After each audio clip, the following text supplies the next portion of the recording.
had the door shut so he doesn't bark and stuff. Oh, Guys think? yeah.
Testing 1, 2, 3.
you on mute? Yeah, right now. What was Barbara saying? She had a meeting with Craig Palmer. Oh, I don't, there is some Chamber of Commerce meeting. Yeah.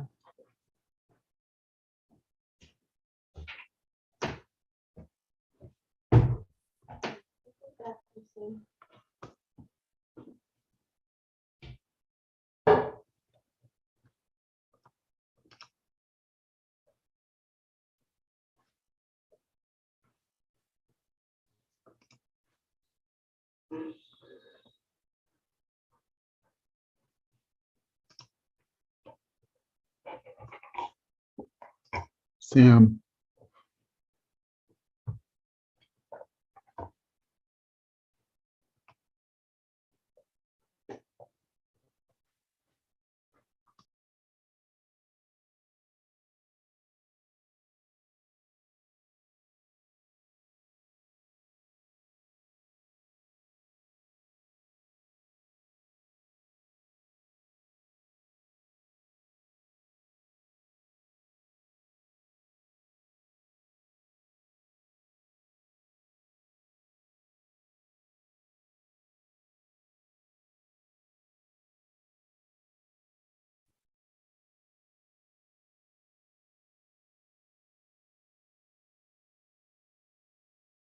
Hello, everybody.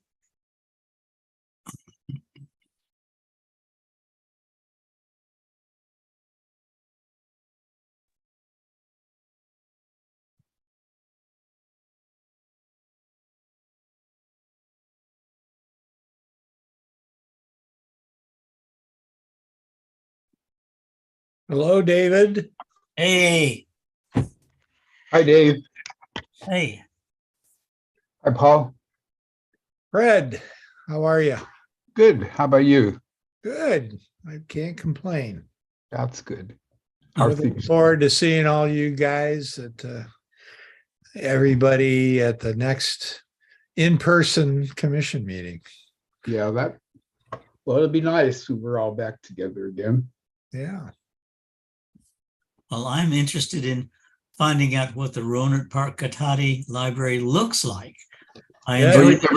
description of it, but I haven't seen any pictures and there are Oh. none online of the interior, so just have to wait, I guess. Yeah, it's a nice looking library. As all of them, all of ours.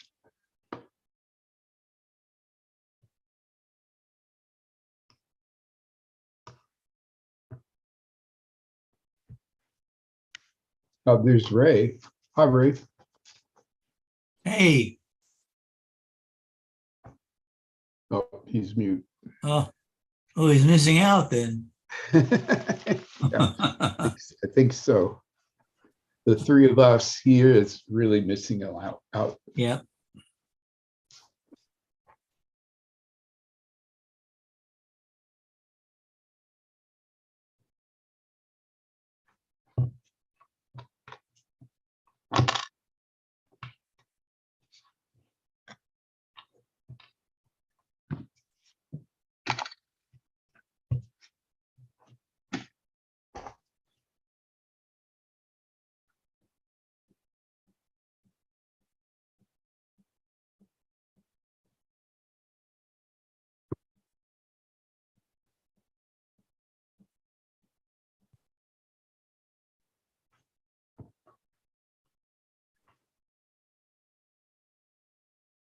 Hey, Barbara. Oh, Greetings, hi, Barbara. greetings, hi. Say, have you got some easily accessible pictures of the inside of the Rohnert Park Katati Library where we're going to be meeting? I've never been there. So how Well- magnificent is it? You're in for a treat. It's a beautiful library. And if you want to go down early, I'd love to show you around. Or I could send you some pictures or whatever you'd like, David. Yeah, I'd love some pictures. You know, don't make new pictures. I'm sure you've got plenty of existing pictures. So yeah, that would be good. Okay, I think you'll enjoy it. Hope so. It's bound to be better than Santa Rosa City Hall with the outside stairs of death. Yeah, Those it's were going to hard. be a vast improvement from City Hall. Those were hard to climb. It That's was right. awkward. Yeah. Brutalist architecture at its worst. Yeah. And then when we'd walk down to the dais down there where we met, it was just, I always felt I was going to fall into the pit. It was Mhm. straight down there. I do miss the Peanuts statues though, the Peanuts character statues. That's true. Peanuts. Nice to have.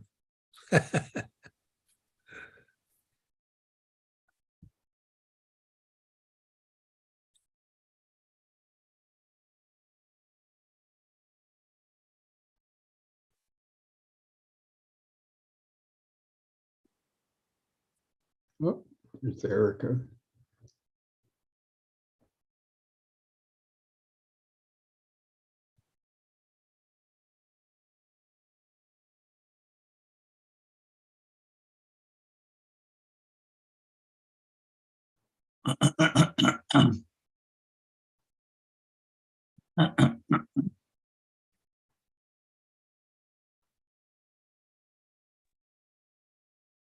Good evening, everyone. Hi.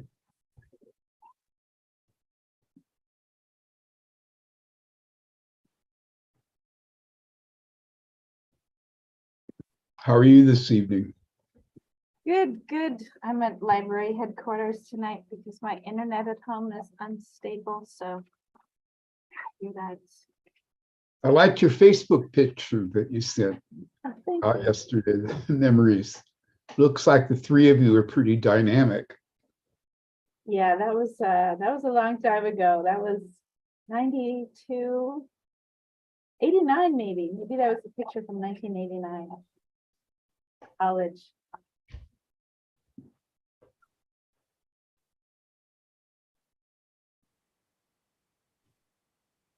Hi, Fred. Hi, Erica.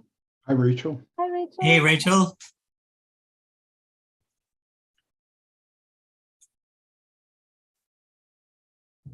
Hi, David. Hey. I'm calling in from lovely Carnelian Bay in Tahoe. Oh, nice. Oh, Yeah. It's been so really gorgeous. how deep is the snow? Deep, Deep. very deep. Yeah. It's yesterday started warming up a little bit. When we got here on Monday, it was 14 degrees. Oh. So super cold, but it's been warming up a little bit at a time. And tomorrow's supposed to be in the mid 40s. Oh. We're doing cross country skiing, so it's been gorgeous, just bright sunny days. And Oh. I bet.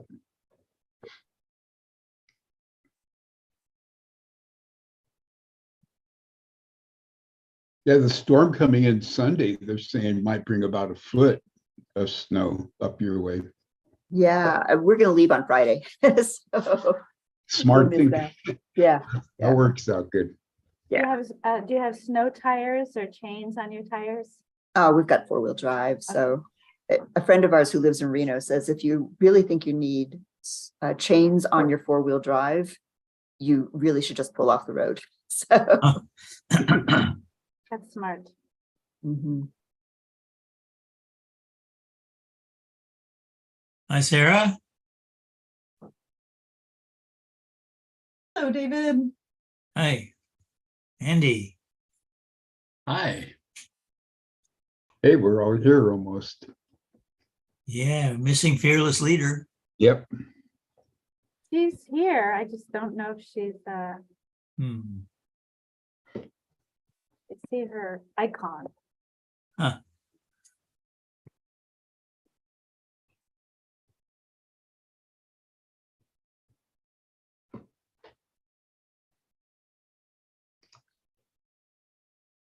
Missing leader and vice leader.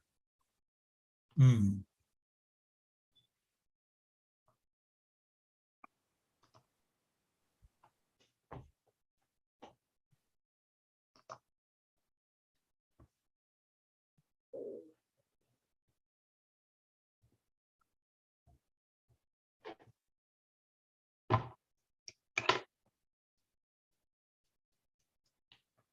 Oh, Deborah says she's having problems with sound. So she's trying on a different device.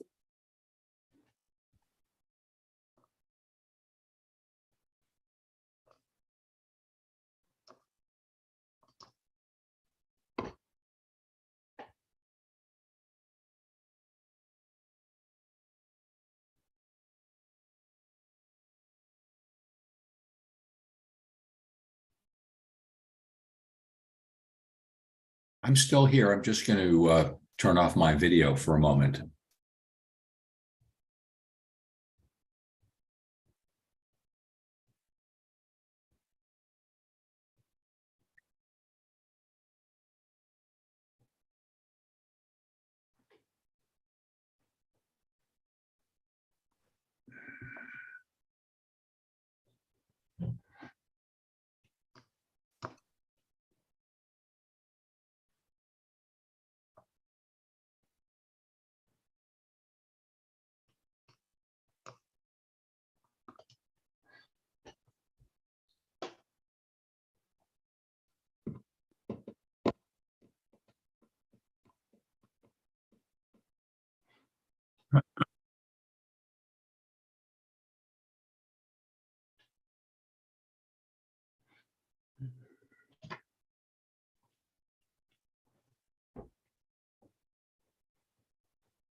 Hi there. Hi. Hello.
Can you hear me now? Oh my God. You have an echo. Now I have to turn the other device off. All right.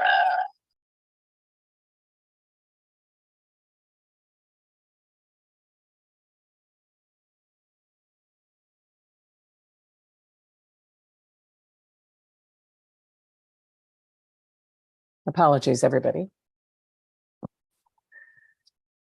All right. Let's get started, everybody. I'm going to call this meeting to order. Happy February.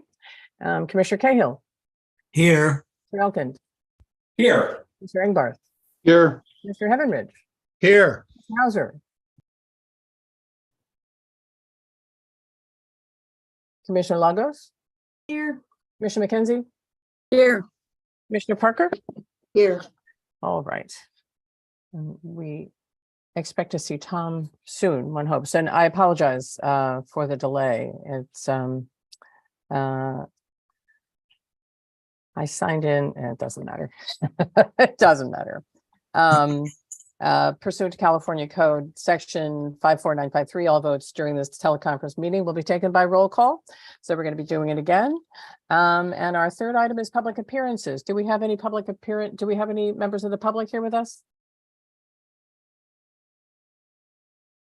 Yes. Yes. All right. Some students that wanted to provide public comment. Do we know how many? Yes, we have 5. Okay. And why don't we give you 2 minutes apiece? Because we have some things. All right.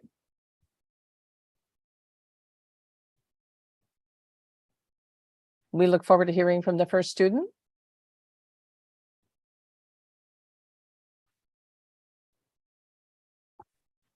And Chair Doyle, do we want each student to provide their name before they speak? Yeah, I believe you said that they were going to introduce themselves. Yes, thank Mhm. you. So if you can do Thank you. that.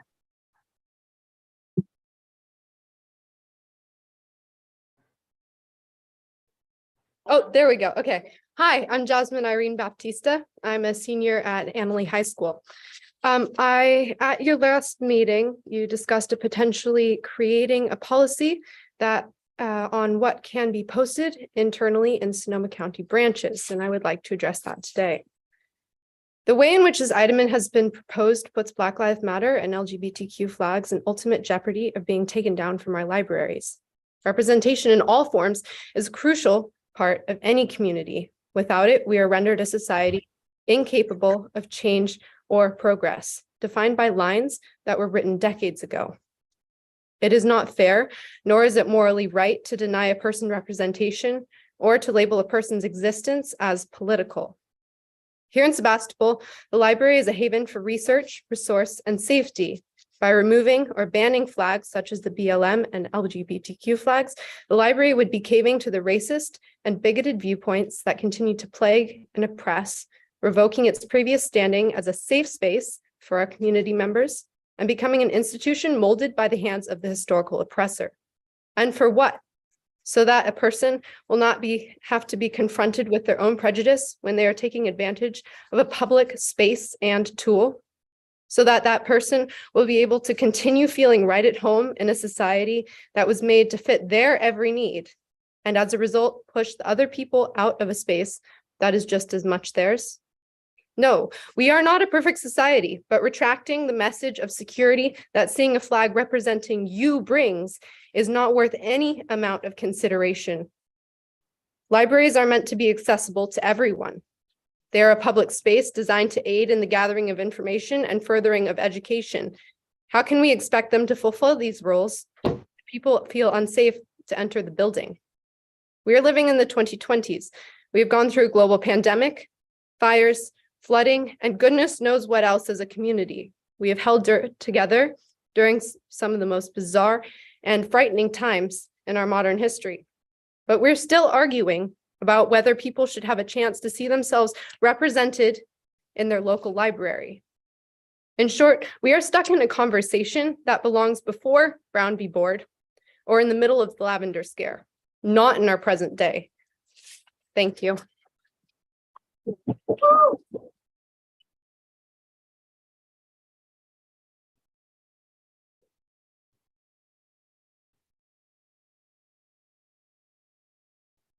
Do we have the next student? And remember, you have 2 minutes. Yes, thank you. Thank you. My name is Jasper Bayless. I'm also a senior at Annalee High School, and I'll be speaking to the same. The Sonoma County Public Library has public in its name. We can't look at the library as neutral places, then why don't we default to the definition of public? I quote, of or concerning the people as a whole. A policy that potentially limits or outright bans the display of symbols such as, but not limited to, the BLM or pride flag, limits a library to representing a group of privileged individuals and groups. Forget safe space, forget accepting. This policy tarnishes the reputation of our Sonoma County Public Libraries. Library students like myself, as well as countless marginalized individuals in our county, rely on for feeling safe in and around the resources your organization provides. I urge you to rethink considering a policy that damages our community in this way. Thank you. Thank you.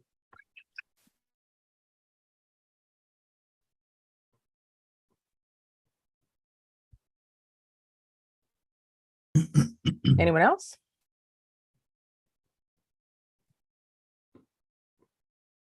Hello, and I just want to make sure where we are all students at Annalee High School. So my name is Rachel Cohen. I'm a senior here. In a time when there's so much political polarization, there's the desire in our community to be politically neutral. But there's no such thing as neutrality when it comes to human rights. When our community chooses to not publicly LGBTQIA individuals and people of color, we aren't leveling the playing field. We're reinforcing the systems of oppression that our queer, Black, and brown peers. We need to address anti-racism and anti-queerness proactively, or else we're not addressing it at all. Providing safe spaces for marginalized communities is one of the most powerful ways of taking action.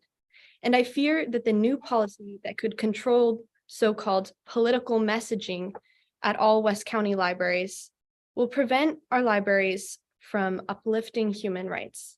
Thank you. Thank you. Anyone else?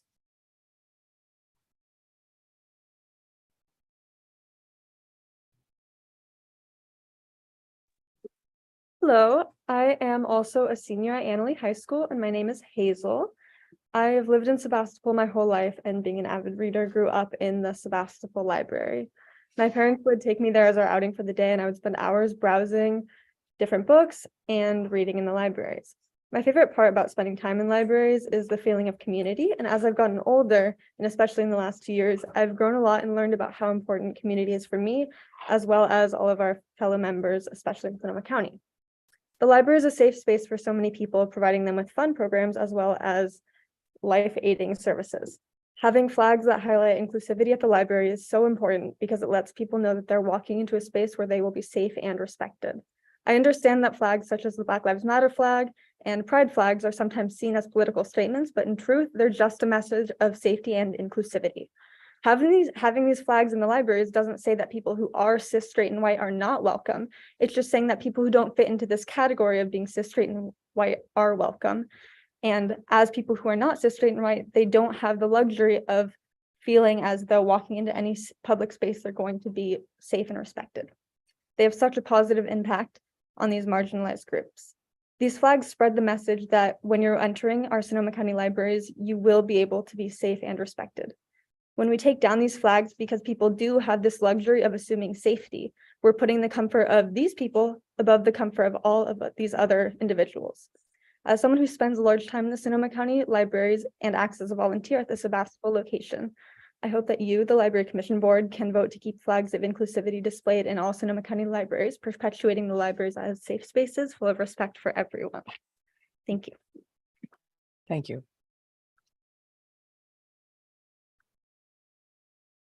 So you have one more. Okay. Thank you. Hi, my name is Teresa, and I'm also a senior here. Referring to the previous conversation my peers are commenting on, both the Black Lives Matter flags and the Pride flags that are up in our Sonoma County libraries are in danger with this policy. These flags are in support of minority groups and provide a safe space for them. Taking them down would only make these communities feel unsafe. And on the subject of neutrality, a neutral position on human rights is standing with the oppressor. It is the opinion of me and my peers here. Thank you. Thank you.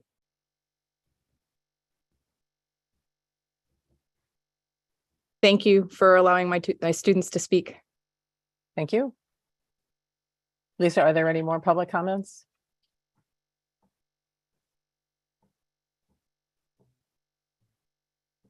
I do see a member from the public, Marcella Piedra, but I believe just observing, if I'm correct. Yes, that is correct. Just joining the meeting. I've been trying to, as the new city manager for the city of Rohnert Park, I've been trying to join either in person or Zoom, just community meetings. So I'm just here to obviously listen to your agenda. So thank you. Welcome. All right then. Thank you all for your comments. We really appreciate them. We are now moving into item 4, the action items by resolution. And that resolution is the one that we have talked about a lot for the last 2 years. The resolution establishing the need to hold teleconference meetings due to proclaimed state of emergency. Do I have a motion to approve? Yeah, I'll move that we Okay. accept it. That's Fred. And who's the second? I'll second. Tom, was that you? It wasn't Tom. No, it was Andy. Andy, I'm sorry. Thank you. All right, then I will take any public comment on that. I don't think so. I'll take the vote. Commissioner Cahill. Commissioner Cahill? Yes. Commissioner Elkind? Yes. Commissioner Ingbarth? Yes. Commissioner Heavenridge? Yes. Commissioner Haeuser? Okay. Commissioner Lagos? Yes. Commissioner McKenzie? Yes. Commissioner Parker? Yes. And I will make it unanimous of those of us who are here. Okay, thank you. And we will be talking about this a little later in the agenda also. So now we move into presentations, and the first presentation is going to be from the Sonoma County History and Genealogy Library. Hi. Welcome. I'm gonna share my screen. You've been very busy recently. Yeah. See my screen.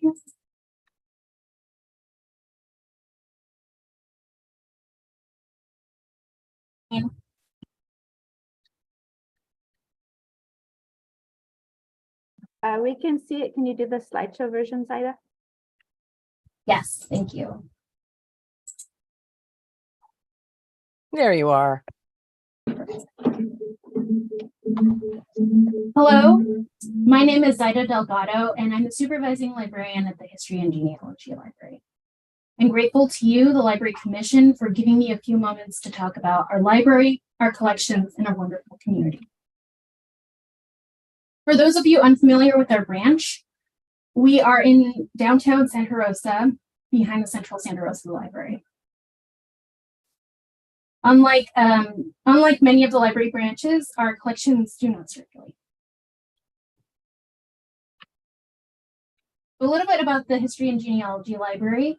We started off in 1967 as the Sonoma County Room on the upper floor of the Central Santa Rosa Library. In 1994, the collection relocated to its current location on 3rd Street. Since that time, the library has steadily expanded its collections and staff to meet the needs of our growing and changing community. As caretakers of historical materials, our library encourages inquiry, critical thinking, and knowledge building through an active engagement with the past.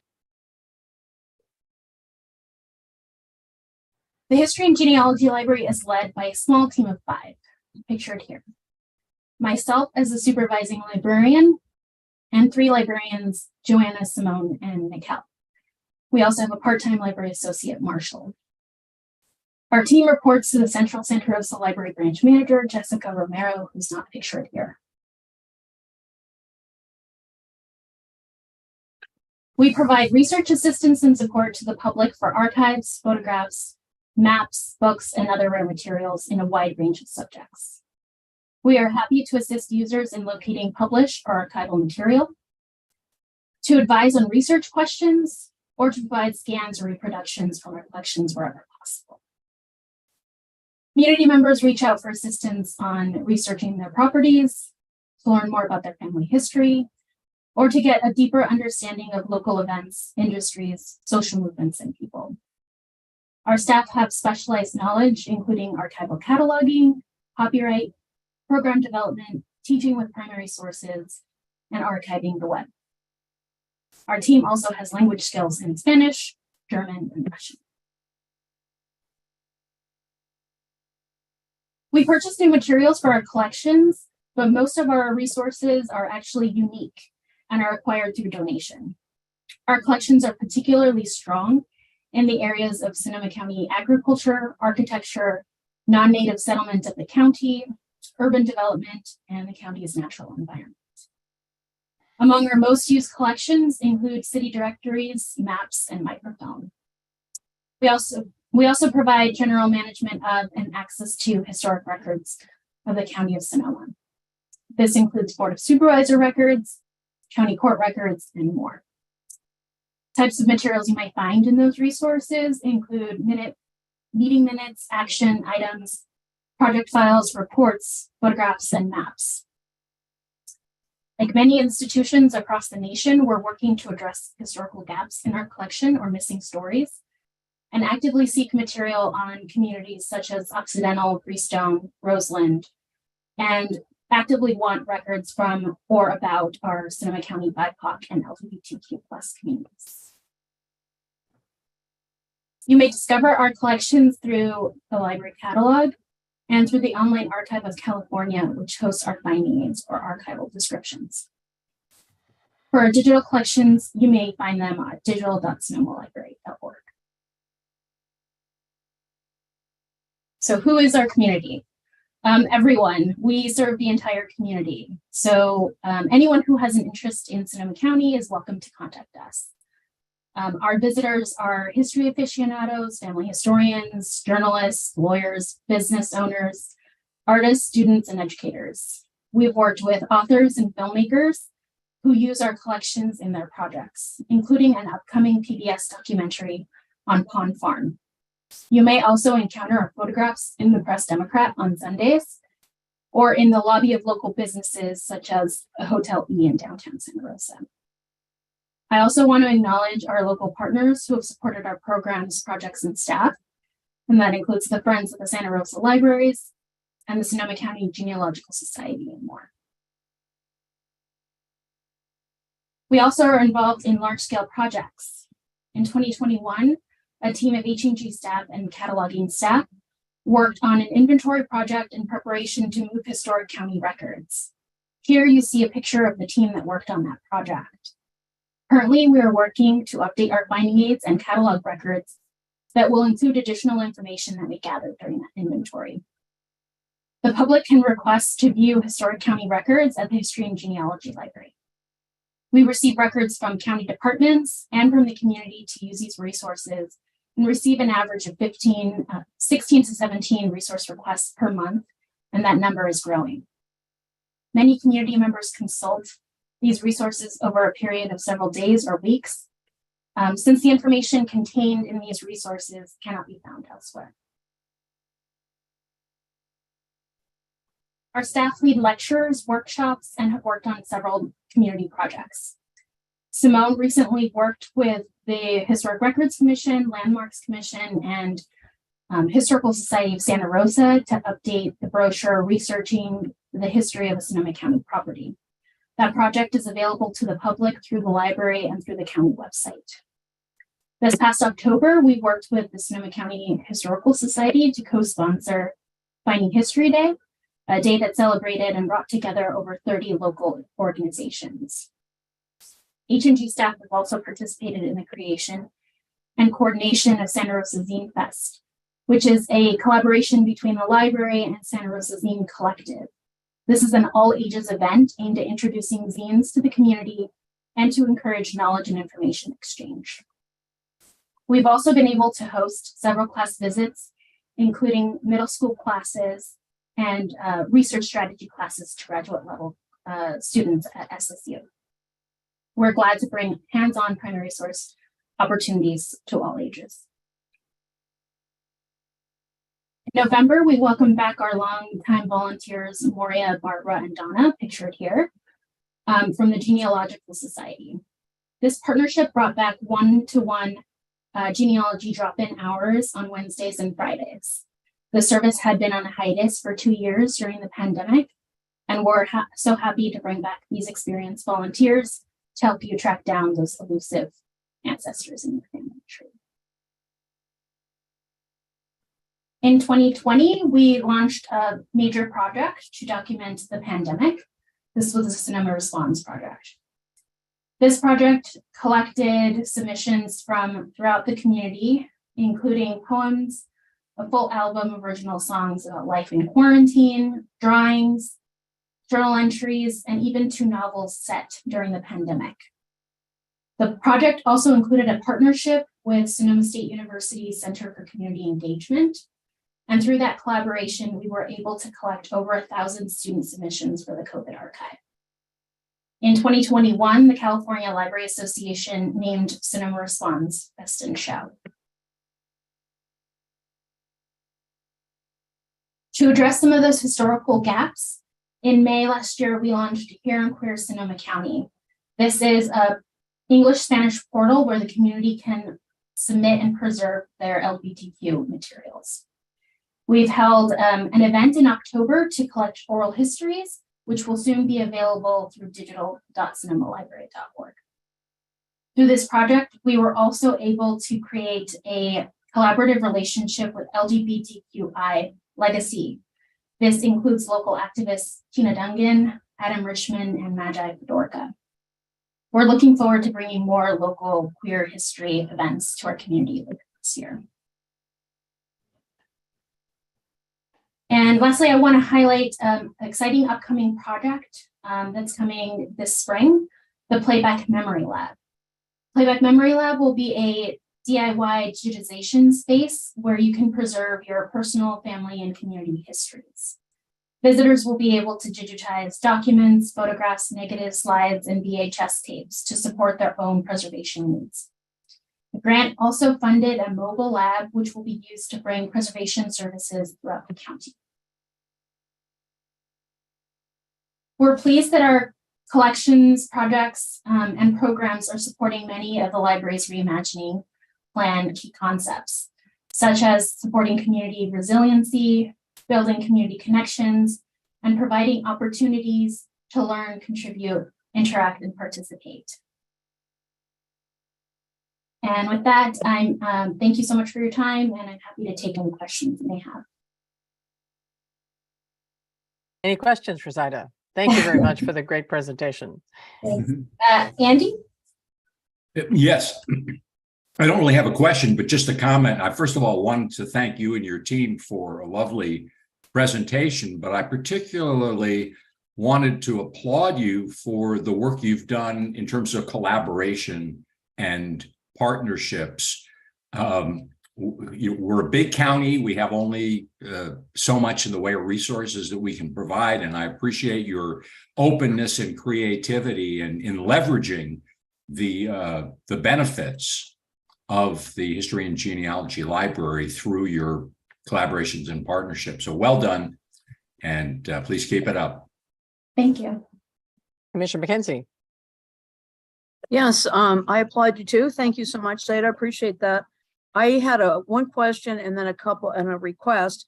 My question is, are we unique in having this separate library about history and genealogy, or have you come across other library systems that have this kind of special collection?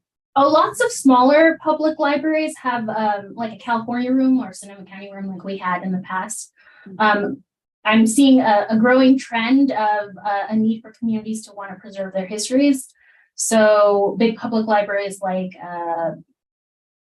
LA Public Library has a big special collection. They have a history and genealogy department and a special collections department. New York Public Library has one, Boston Public Library has one. These major institutions, San Francisco has a great one. So I'm really pleased that the library is committed to preserving community histories through a space like ours.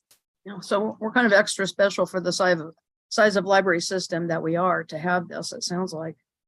I just want, if you would just tell us a little bit more. It mentions in here the public archives portal, and also the memory lab is a fascinating thing. How are people going to be access the memory lab and kind of get involved in preserving their memories? Just a little bit about how that will happen. Yeah, so the public archives portal, which is in one of the earlier slides, let me go back. That is, we're trying to get basically a space where you can find all of our finding aids in one spot. Currently, we don't have a platform that easily supports finding aids. Since the description looks a little different, we've been hosting all of our collection descriptions on the Online Archive of California. So we've been working with our cataloging department to create kind of a new space where you can now just drop in and take a look at everything and you don't have to cipher through another website. So that's the public archives portal, which we are hoping to have more information in the next few months. And as for the memory lab, that will launch later this year. We're going to have an in-person at H&G room where you will be able to book an appointment, get training with staff, and then be able to bring in all of your materials that you want to preserve and convert them into digital format. And we'll also be planning scanning events for the community and going out into kind of harder to reach areas for us, so that people can digitize their materials. People will have the option to donate copies to the library if they want, but if they just want to preserve copies for their future generations and their family, then that's something that we want to encourage people to do. Great. Thank you so much. That's wonderful. Any other questions for Zaida? Comments? A terrific report. I actually have a question, and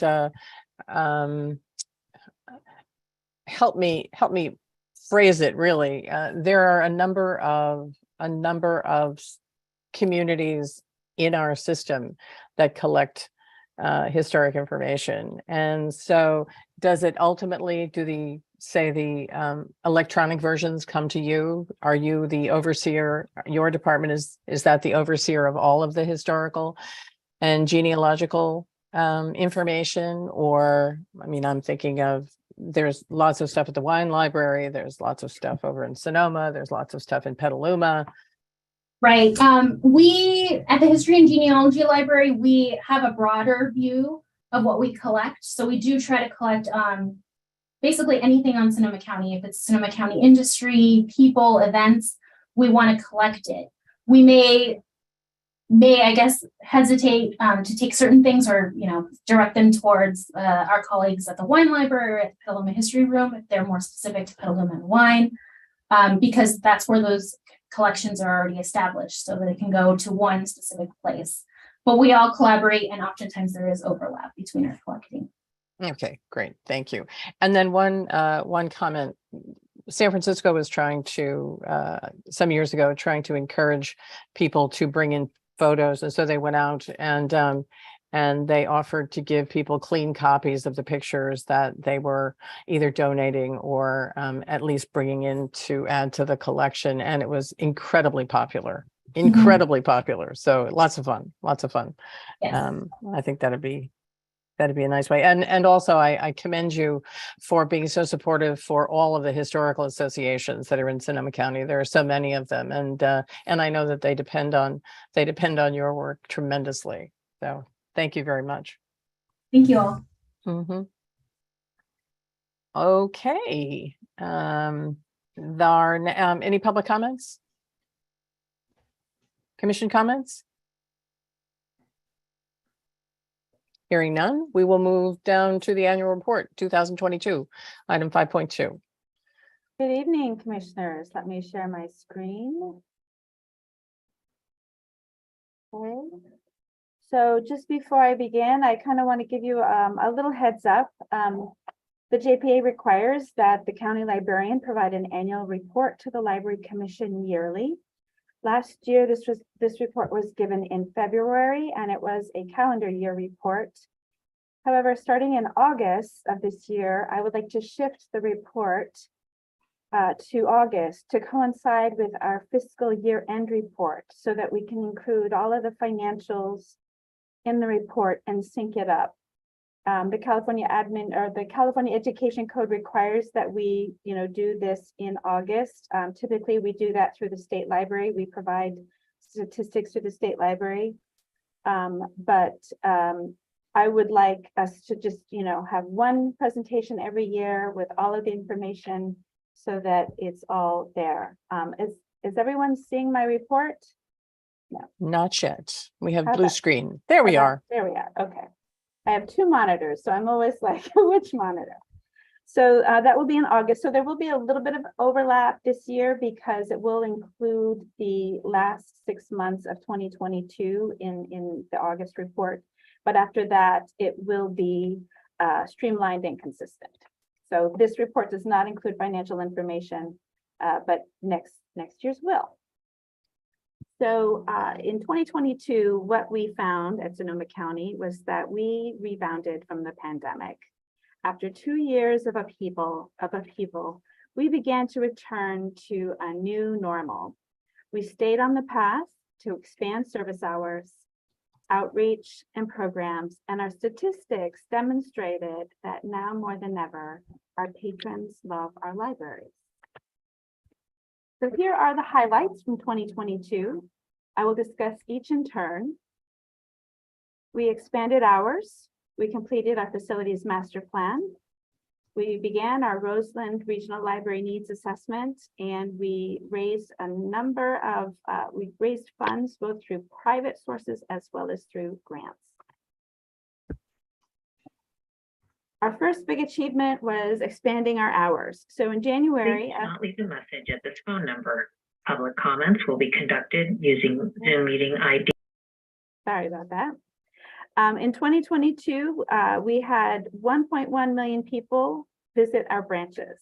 This was a 200% increase over 2021, in which 459,280 patrons visited our branches. If you recall, the library reopened for in-person service in April 2021. Prior to that, it was curbside only during the earliest parts of the pandemic. This increase in visits was due to a concerted effort to expand hours. So in January of 2022, we expanded to almost our pre-pandemic levels.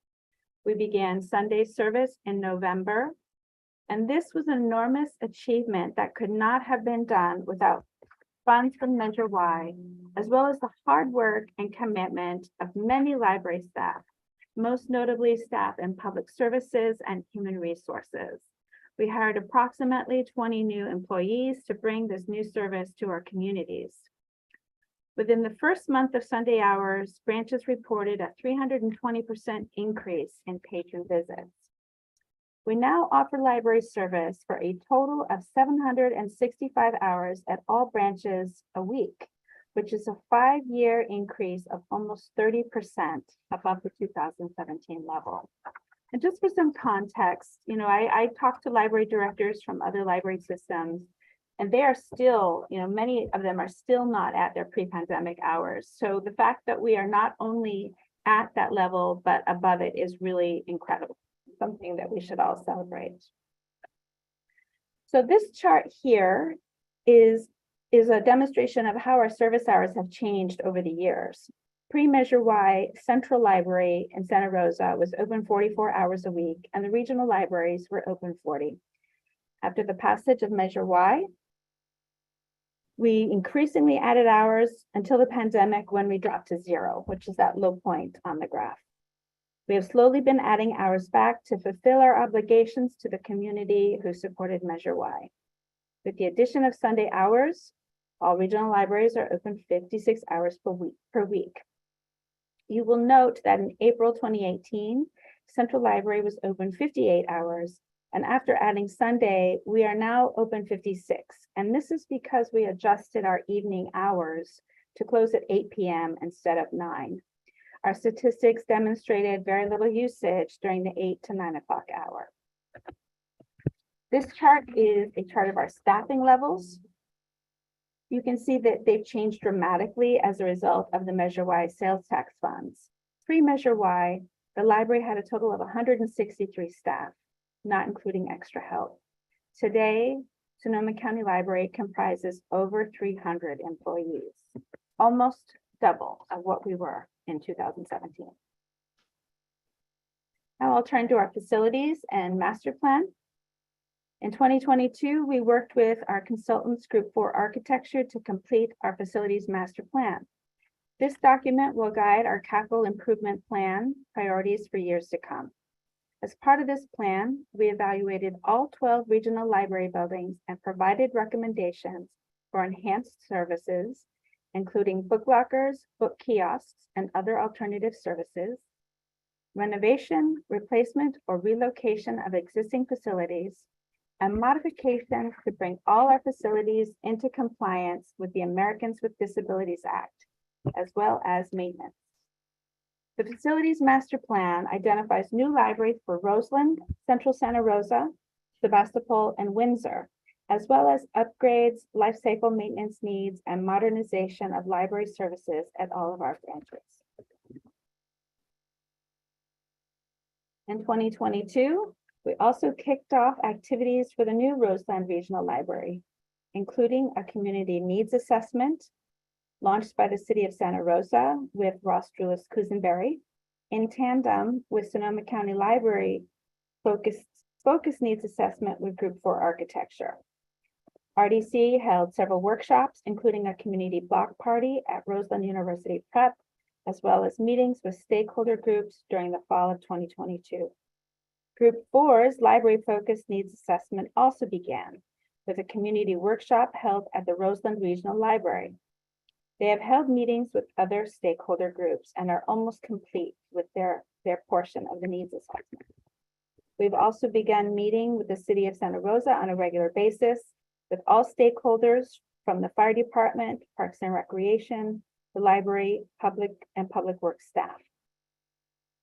Lastly, funds began to pour in for this project, including $1 million from the California State Library via California Assembly Member Mark Levine, $5 million allocated from state funds from State Senator Mike McGuire, $10 million allocated from PG&E funds from the City of Santa Rosa, and the $3.5 million donation to the Sonoma County Public Library Foundation from the Federated Indians of Great Rancheria.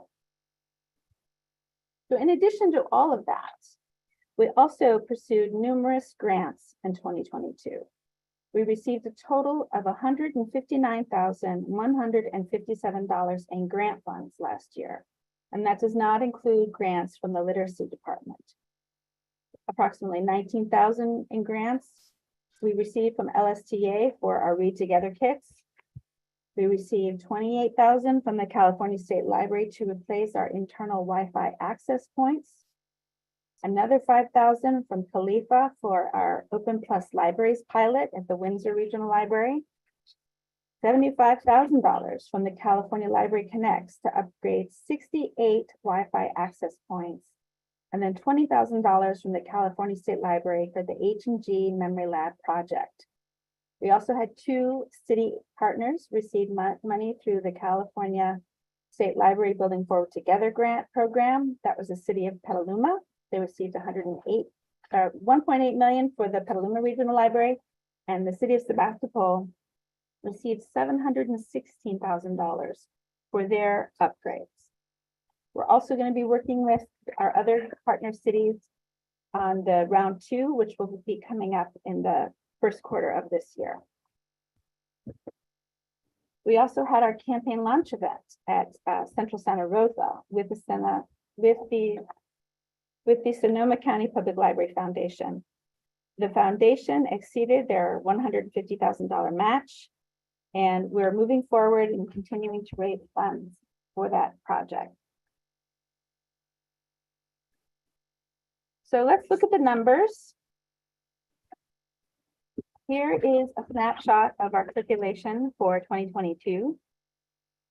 As you can see from the slide, physical materials still represent the bulk of our checkouts, about 2/3.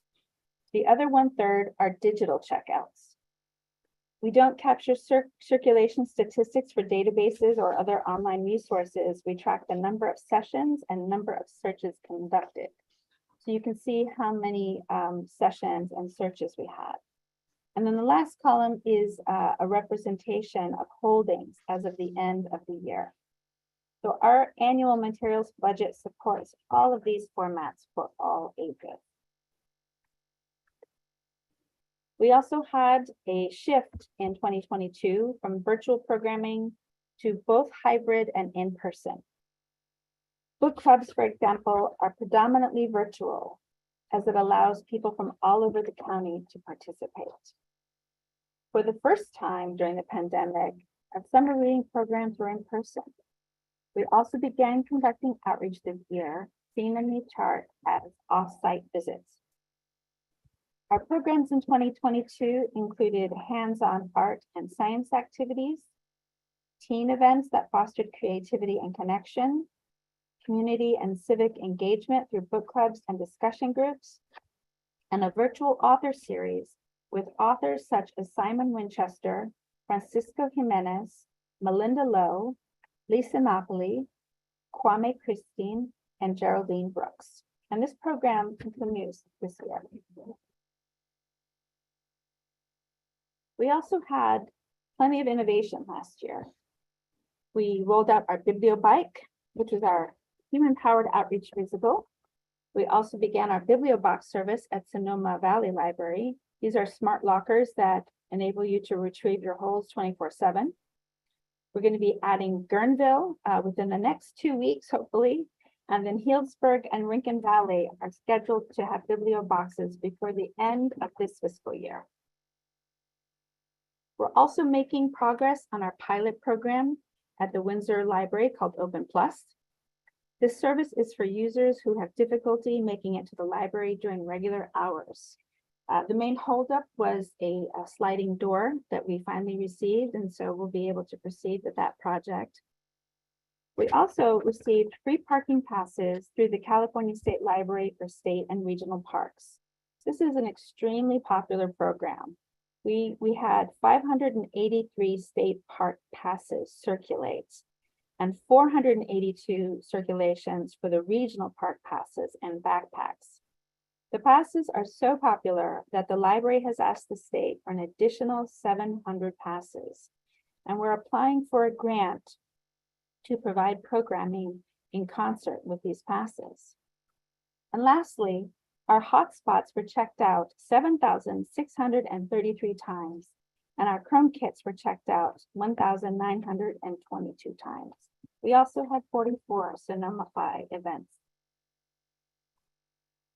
So now I'm going to turn to this next year and what we're hoping to accomplish. The first thing is our class and comp study. We are almost finished with the unrepresented classes. The represented staff are underway. Our consultants, Sloan and Sakai, have held focus groups with facilities and delivery staff. And then our unrepresented focus groups will begin on February 14th and 15th with public services. We also completed our joint staffing study and provided recommendations for future staffing. And we're currently gathering feedback from library staff on their suggestions and feedback for that. When our class and comp study, or when our classification analysis is complete, Sloan and Sakai will review compensation for all classes and make readjustments accordingly.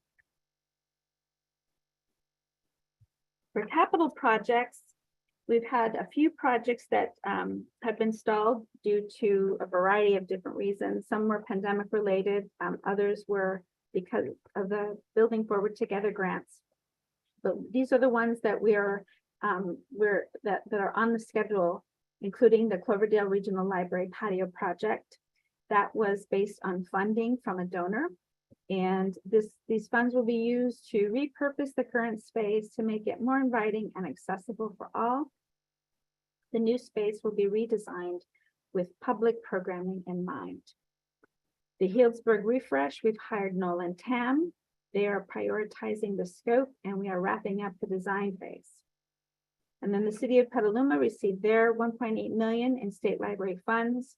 This project was scheduled to begin this year, but is now going to be pushed back into the fall of 2023. The city of Sebastopol received their funds through the state library, and their project, we don't have a timeline yet. We're having just preliminary discussions with them at this time. Another thing that was part of our reimagining plan was trying to expand our partnerships. One of the things that we have focused on is our partnerships with the county. Some of these are new and some of these are existing partnerships. So we are currently negotiating with the county regarding the historical records and archives. We also have a new partnership with the Federated Indians of Great Rancheria on the Roseland Regional Library, but we're also looking at other programming initiatives. We are negotiating an MOU with the Sonoma County Juvenile Hall on library services to young adults and teens. And we also just recently met with the Sonoma County Health and Human Services Department to address the needs of mentally ill and unhoused patrons.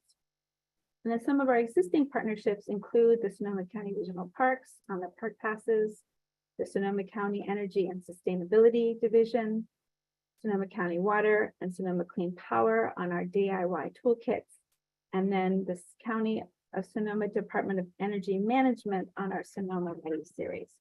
So those are some of the projects that we are working on and hope to complete in the near future.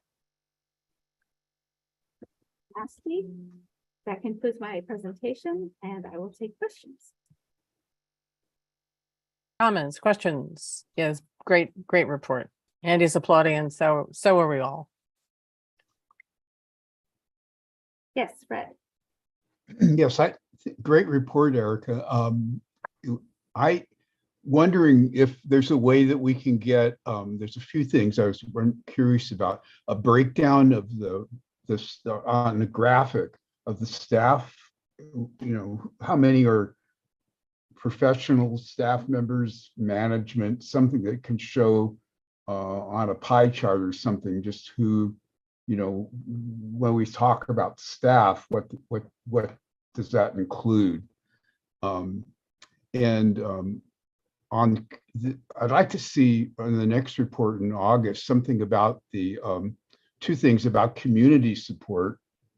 What are we getting as far as volunteers, activities from the friends, something so that shows up. I think that's an important element of the library operations, and it would be helpful to get some recognition of them. And then speaking of recognition, you mentioned some of the things, but I think maybe a reference in the next report about awards that the library is receiving and recognitions like that, getting included in studies and projects or being interviewed because of innovative things that have been done at the library, something that can show how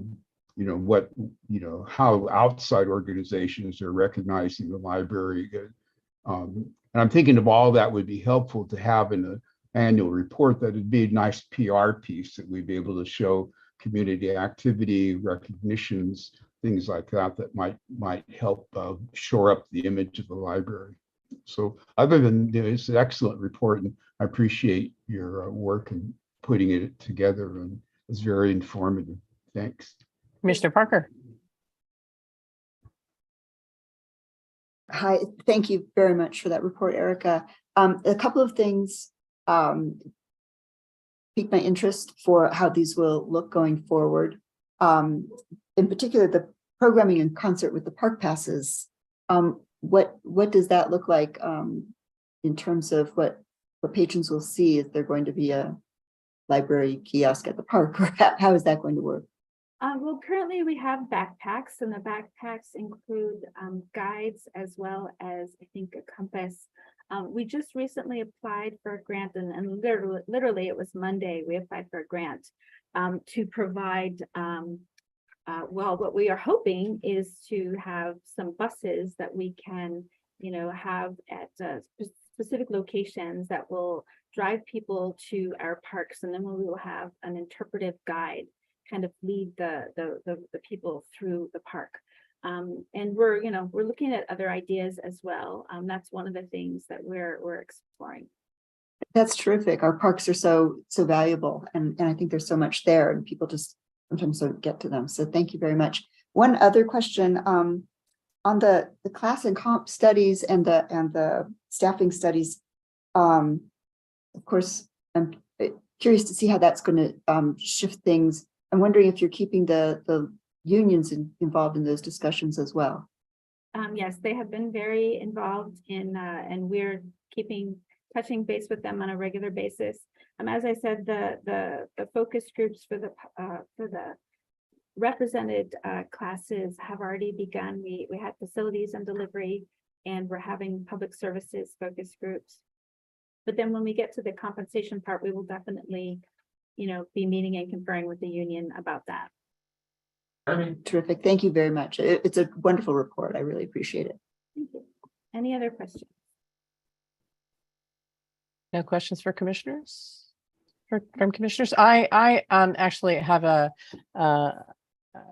again, more applause, but in the next report, I think that because the staff has done so much work on equity, diversity, and inclusion, I think that it would be wonderful to look at the reimagining plan and remind everyone we're now year 3, and so where are we in terms of the major goals that we were taking a look at back then, and and especially as we are reworking our relationships with the community. I think clearly that's a very important thing on everyone's mind, and I think that it would be nice if we just sort of circled back to the reimagining plan to take a look at that. Commissioner Kenzie, you have another comment? Yes, thank you. Just quickly, I, like everyone, I'm sure we really applaud this report. It's excellent overview. And I especially applaud your outreach and making partnerships with all these organizations. In particular, I had not known about the Sonoma County Juvenile Hall and that we're working on an MOU about that. Could you just tell us a little bit about what that would mean to provide services to, I guess, our young adults you mentioned? Yes. So this is a project that has been championed by Rachel Acaza and Kathy DeWeese.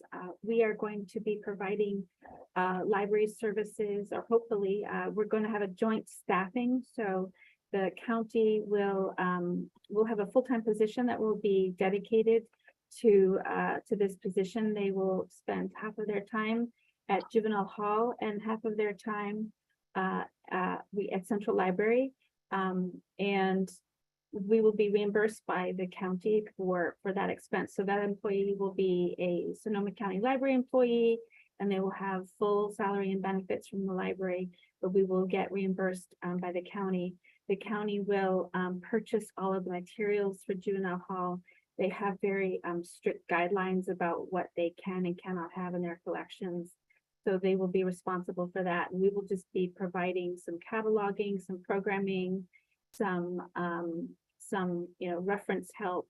And where we are is, I believe the county has the MOU. We've reviewed it. Our legal team has reviewed it, and it's in their court. I know that we're all very anxious to get this started.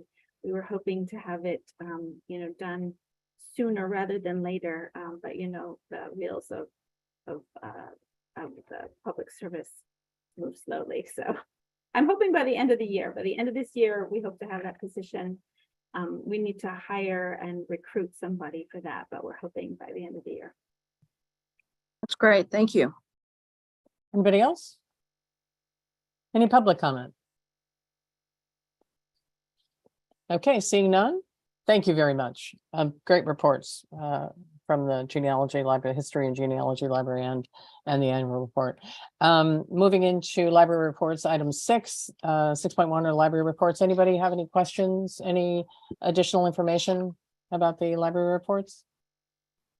I just want to add just a huge shout out to the History and Genealogy Library. I was actually going to mention them in my report.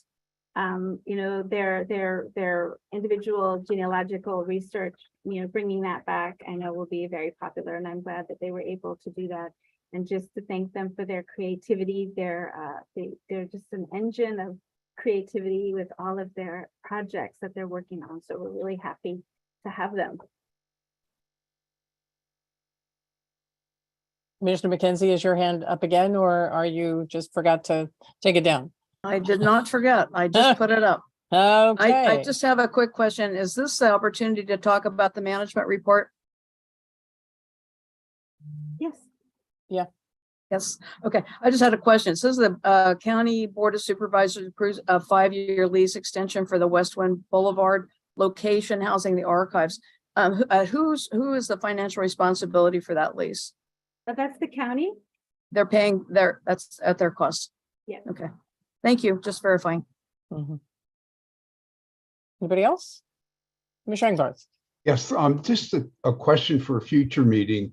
I'd really appreciate having a report or a breakdown of what Craig's doing for fundraising and what his role is with the fundraising, as opposed to what the foundation might be doing, and then where they interrelate with each other, just so that we have it's still, I know we brought this up before, it's still sort of vague about who's doing what, in my mind at least, about who's doing what in regards to Rosalind and the library, and what's going on with the staffing, what Craig's staff is doing, what Craig's doing. And I think a report just to clarify that would be to me at least, I don't know if the others might feel, but it would be helpful to know so that we have a better sense of what's happening with the fundraising activities. Okay. Well, I know that our legal counsel has said in the past that we can raise funds, that the library, we can raise funds or the JPA allows us to do that, but we can certainly, Yeah, I wasn't raising a criticism about it. I was just thinking of getting a report just to know what we're doing, what's happening with that whole with that operation, and especially since we're talking about adding a new full-time position in Craig's department, just to know what they're doing. Mm-hmm.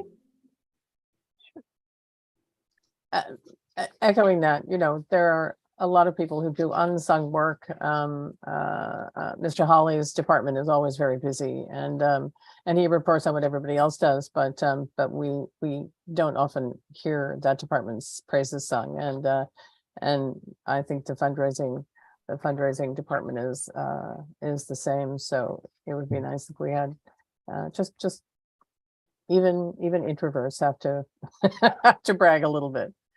So it would be wonderful to hear their reports as well. Certainly not lengthy, but because they're busy. But okay, no questions, no community comments on the library reports.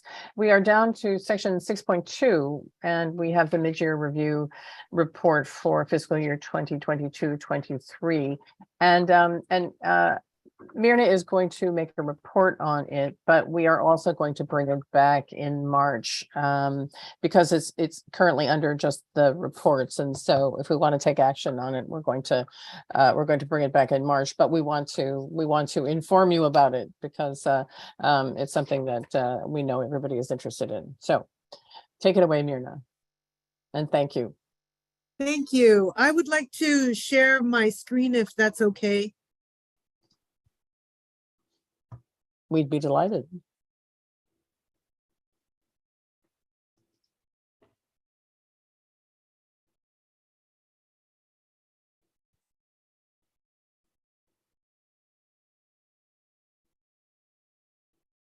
Do you see my notes, or do you just see the one? We see both. We see both. Okay. There you go. That's it. Okay. So thank you very much for the opportunity to present to you the fiscal year 2022-23 mid-year financial report as of December 31st, 2022. This report was presented to the Finance Committee in January at its, I think it was January 23rd committee meeting. And they made recommendation to forward the report to the full commission. This item, as you said, will have recommendations for budget adjustments and will be presented for action, commission action in March. The reimagining plan is the strategic plan for the organization and sets the strategic priorities for the budget. As such, the Sonoma County Library's budget aligns its budget with its vision goals in the reimagining plan. There are 3 priority concepts that give the library purpose and a pathway to build a stronger community. The ones that resonate the most with me are to provide opportunities for all to learn, contribute, interact, and participate, support resiliency, and foster racial equity, social justice, and inclusion for everyone.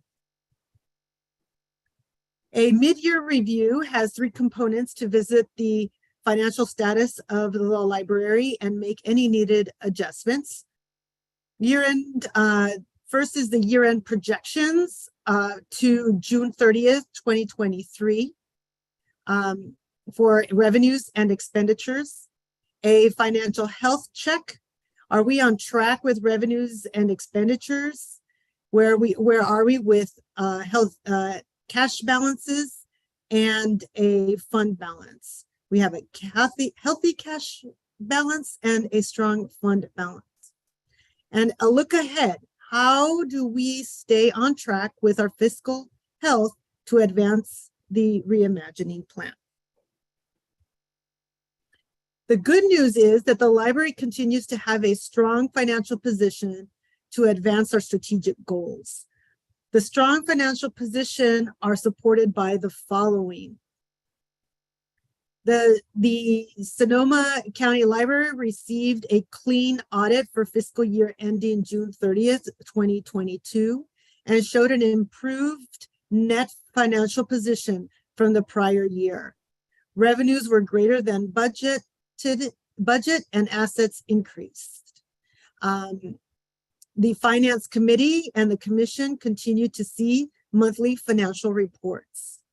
And the remaining reports for the fiscal year should remain consistent and provide information that is expected, such as the holiday sales tax receipts and our April property tax receipts.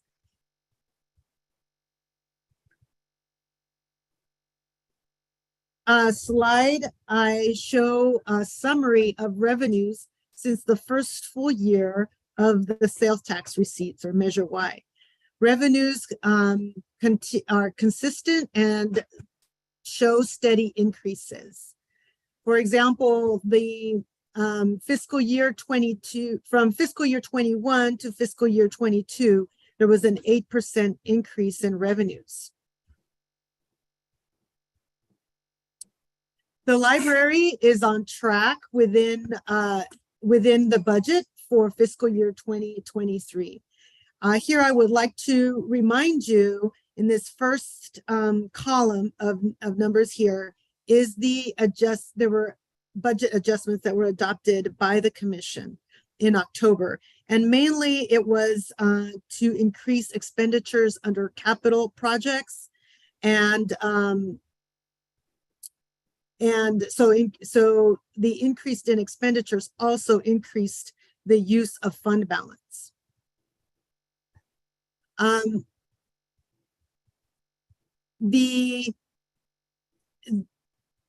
So here are our actuals in terms of our property tax and where we are for the year, which we are a little ahead.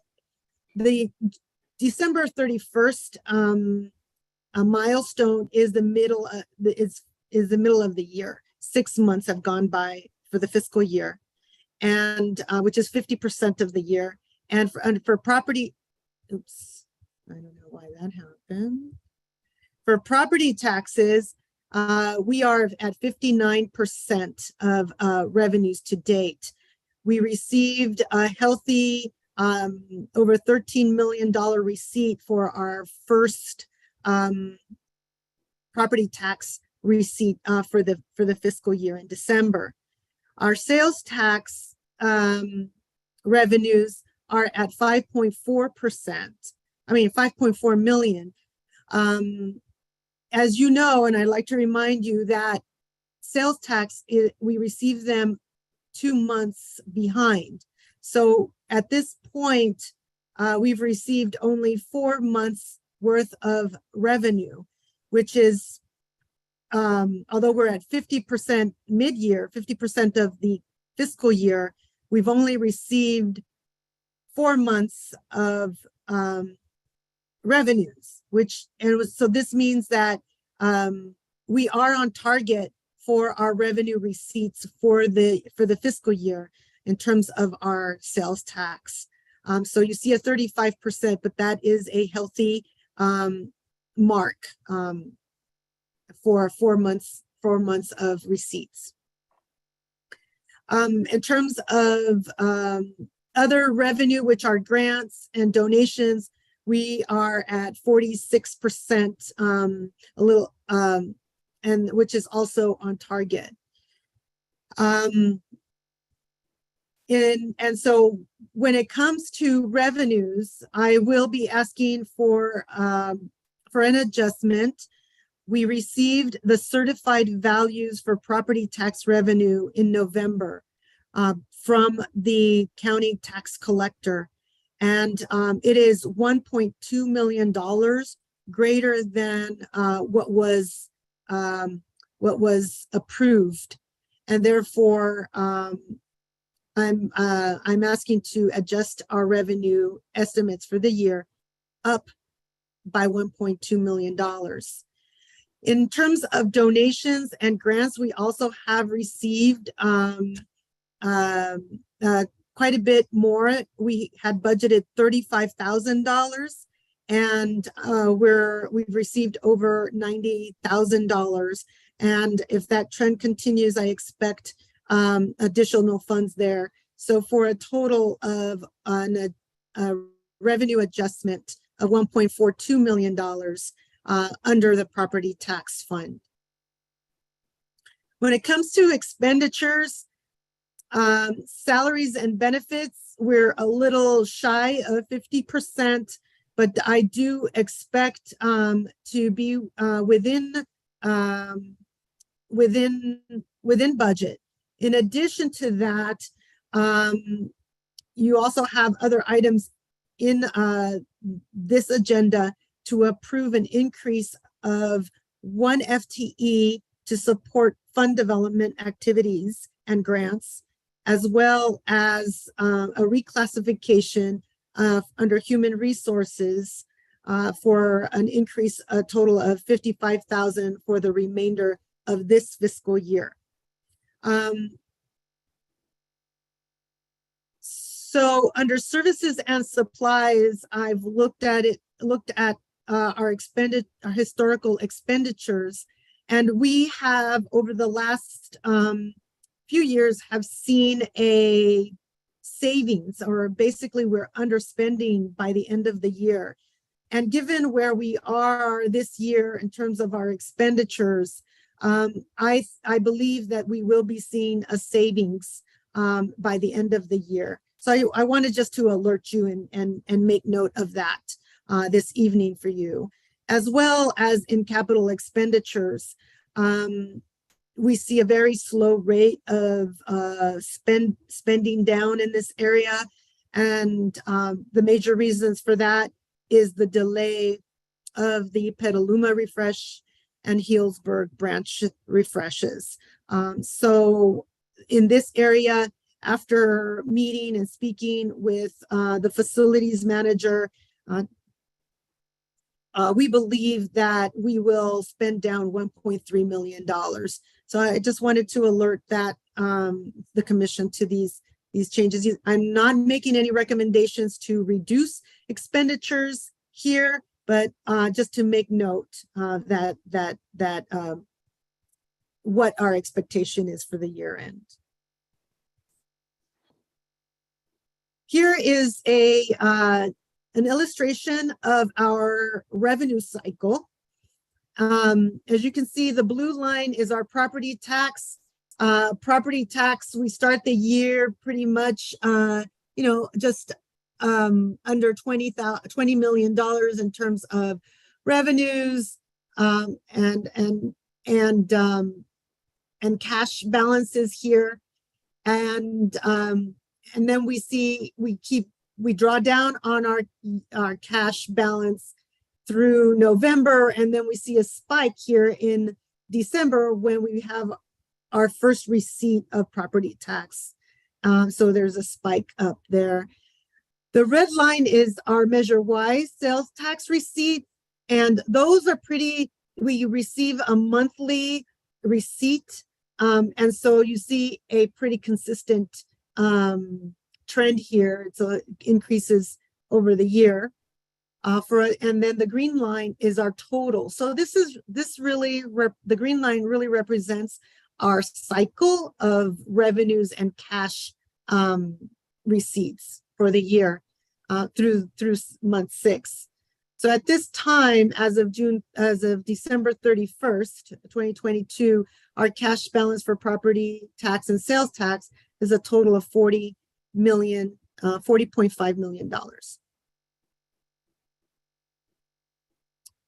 We also like to take a look at our uncommitted fund balance. And here, as you can see, illustrates our fund balance back starting in 2017 when we started to collect our measure-wise sales tax. And in fiscal year 2021, we saw fiscal year 20 and 21, we saw a spike.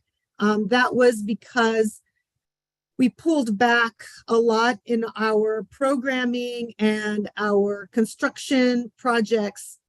So therefore we reduced our expenditures, yet revenues were pretty healthy. And we saw a surplus at the end of the year that reverted into our fund balance and created this spike. But since then, we've been building back our services, and through the annual report, you can see a lot of great programming that has come back to the library in person and still a hybrid of things, but to meet the needs of our patrons. And so there has been this decline in the uncommitted fund balance, illustrates the use of our fund balance to build back our services. The use of the fund balance also, I'd like to note, shows the use of our stabilization fund that's fully funded, as well as establishing those committed funds for capital improvement programs and facilities and IT maintenance, which is a full use of our fund balance policy. Just to illustrate those numbers in a table, this has been our fund balance over the last 5 years, and currently this is without any proposed adjustments that I'm making today. Our fund balance is estimated at $15.6 million.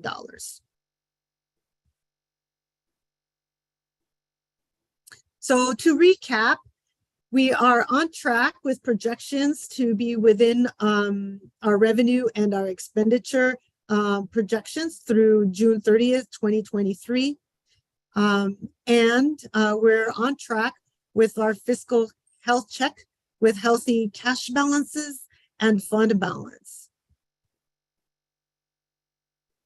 And in looking ahead, a couple of accomplishments to date include establishing an annual mid-year review, a clean audit of our financial statements. We hired an accounting manager, and we've automated procurement process.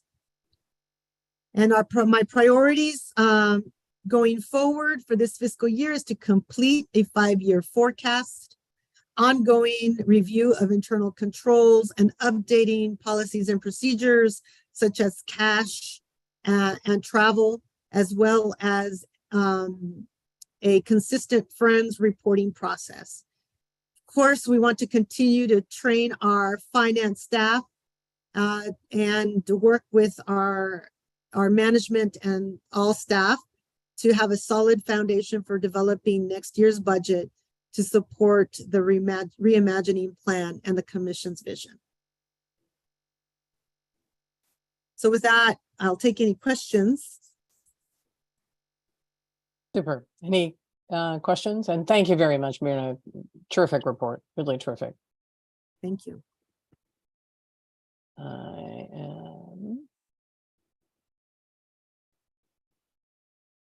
I see no hands up. All right, any public comment? Wonderful. We look forward to hearing. Oh, recording stopped.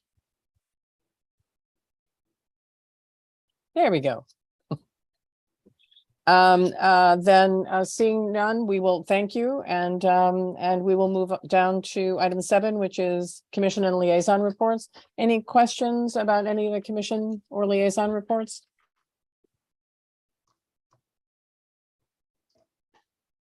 Any public comments on the liaison reports? All right, then we are going to move down to item 8, the Library Advisory Board appointments. Commissioner Cahill, do you want to talk to us about an appointment for the Santa Rosa Library Advisory Board? Chair Doyle, Commissioner Angbarth has his hand raised. Ah, I'm sorry, I missed that. Oh, that's okay. I slipped when I was putting on your report, Deborah. I was curious. Could you send us a link to that report? You mentioned the fighting book bans and censorship, how trustees, friends, and foundations can support their library. Certainly. That interactive toolkit looked like it was something worth looking at. Certainly, I will. And I will also try to put a report together about LibLearnX, which was the American Library Association's midwinter conference that I just attended. So a lot of great information there as well. But thanks for the question, Commissioner Angbarth. Let's see. Okay, Commissioner Cahill.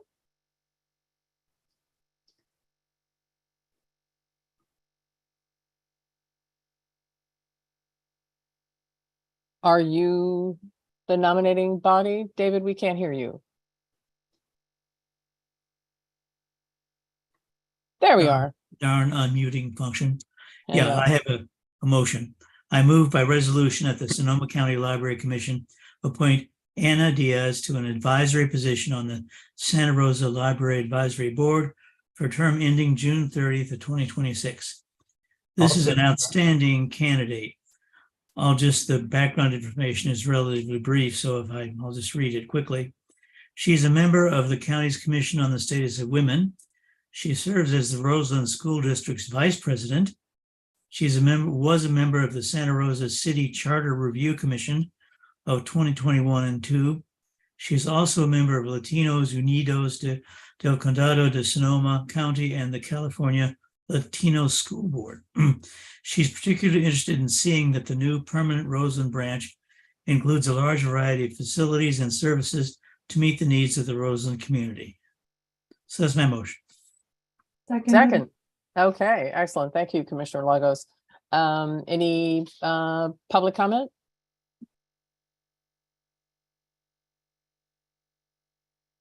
Hearing none. Any commission comment?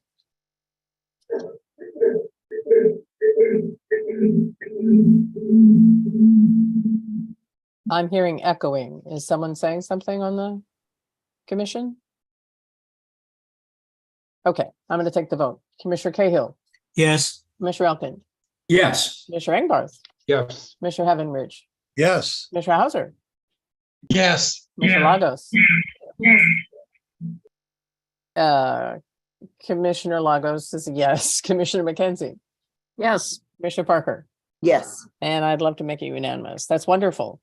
It would be wonderful if we as the commissioners could see resumes for the lab appointments. I know it's not always possible, but it'd be nice. It'd be nice. All right. Item down to item 9, library advisory boards, the foundation and friends of the library. I don't believe we have any attendees tonight. All right, seeing none. Then our next item is the consent calendar. And we have a number of things on our consent calendar. Are there any objections to any of the items? These matters are, let me read the formal.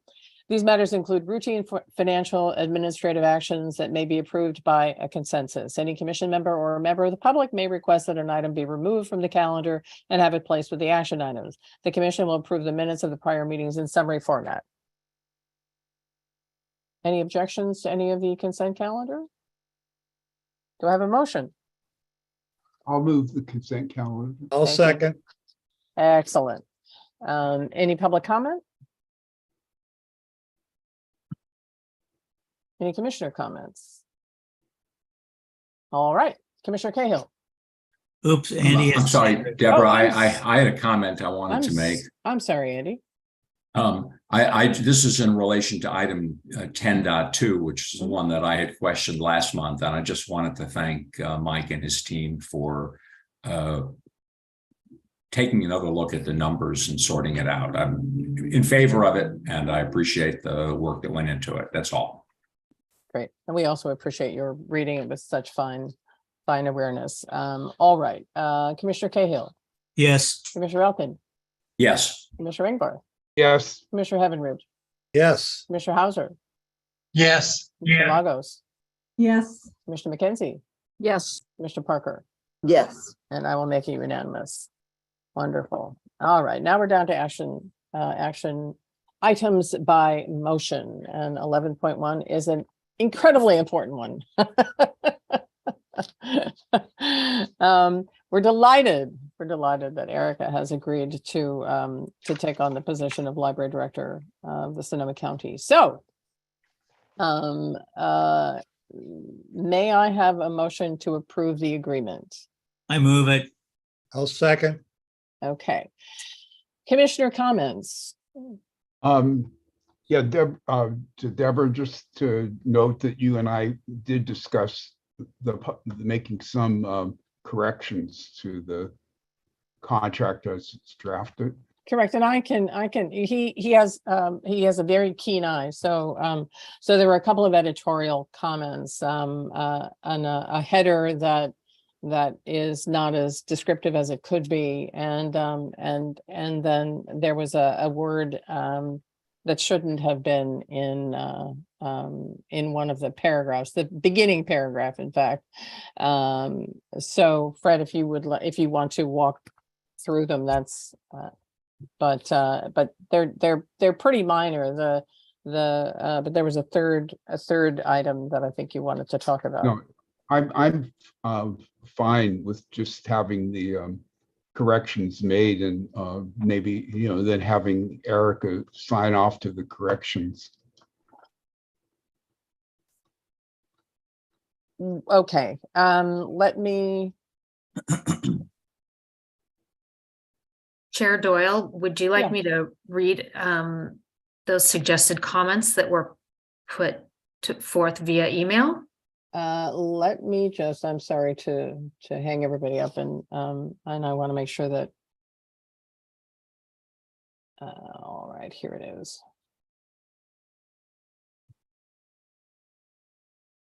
So if you all will.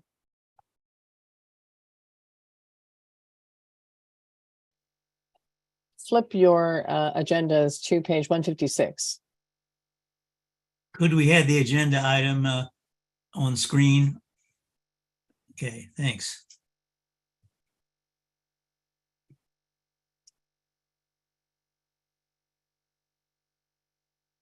Okay, the first one is if you look just above recitals on page 156, it says the Sonoma County Library Commission acts by and through its governing body of the Sonoma County Library Commission. So what that really should say is the Sonoma County Library acts by and through its governing body. So we need to delete that word commission. It's just an editorial thing. It's not a major change or anything in the, and it was just, he has a keen eye.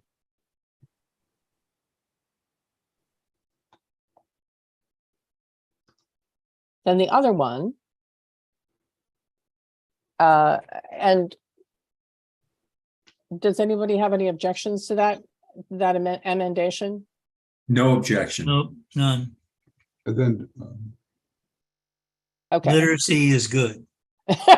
Literacy is good, and And I have a page over everybody's faces, so sing out as opposed to raising your hand. I know that's all right. And the next one is page 159, item 12. The annual review of performance. Commissioner Engbarth recommends that, given our conversations about this, annual, the word annual in the header should be stricken, because the review of performance is really a year-long thing, and so annual review isn't really descriptive. He is not suggesting any changes to the paragraph. It's just that annual review seems to indicate in his mind that it's only an annual review, when in fact it's an ongoing thing. Does No anybody have- objection. Anybody? All right. Anybody else have any objections? Okay. Then the third one, goes back to the very beginning, and page 153, I think. It's the one with the header Sonoma County Library Director Total Compensation Package Revised 2.1.2023. And Commissioner Engbarth, I'm going to summarize, and then you can tell me if I'm doing it incorrectly. Yeah, you've been doing great. You've been doing great. So. All right. So Commissioner Engbarth thinks that salary and salary adjustments, he thinks that the information contained in these two lines is contradictory. And we have had conversations with our legal staff, and they do not believe that is so. But I wanted everybody to make sure that that you knew that attorneys were having a conversation here. And so if you look at salary, it's salary per contract not to exceed the maximum of approved range on salary schedule. So that's pretty, that's pretty clear. The salary is in the contract. And then in terms of the salary adjustments, salary adjustments are also negotiated by contract. And then semicolon, you will notice there's a semicolon. So when Ann Hammond was our director, we had some difficulties with her COLA. It was not taking effect automatically, and then that created some issues. So we had a conversation about COLAs for a new director, and had the discussion, and all of this is in the contract, that the COLA is equal to that of the unrepresented library employees, and it also takes effect when the COLA for the unrepresented library employees takes effect. So they are not, the salary and the salary adjustments line are not competitive. But Olivia is here from our law firm, and she can certainly leap in if I have been incorrect, and Commissioner Engbarth, if there's something you'd like to add, please do. Yeah, so. the only thing that I would say is the reason why that I raised that was that if the terms and conditions of the director's compensation and salary relationship to the commission is by our contract, that would include the COLAs. And that would mean that if we wanted to pay the director more than what's on the salary schedule, or give a COLA that would be more than what the COLA would be under the salary schedule, we're basically locking ourselves in to the salary schedule when we have the power under the contract to give the director anything at any amount that we agree to as a commission, and that we put into the contract. So it's a difference between making it automatic versus having the commission review it and redoing the contract or amending the contract to make the change. Right, but I think we as a commission agreed that the COLA, that a director should get a COLA, and that was not necessarily something that we wanted to have to negotiate the contract, and we can always renegotiate a contract. Commissioner. You know, I'm one of the few commissioners who is not an attorney. But here's how I read this. Salary specified in the contract, and it has to be within the approved range on the salary schedule. We've agreed that we're selecting a point in the salary schedule, and so that complies. Salary adjustments, when it says negotiated per contract, to me, that means that we can raise Erica's salary by contract, again, as long as it's within the salary schedule. Separate point, and if we need a separate heading for this, we can certainly have it. The COLA, we've agreed, should be the same as it is for unrepresented library employees, and the timing should be the same. I don't see an issue here, except perhaps that we've included 2 points under the heading salary adjustment. They don't seem contradictory to me. That's all I'm going to say. Any other comments?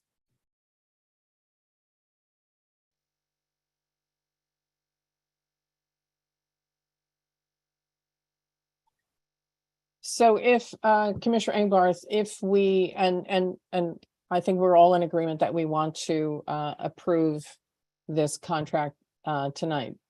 If we do the 2 amendments that we have already talked about, would putting the salary adjustments, would putting the COLA in a separate line, if we have salary and salary adjustments and then COLA, would that clarify?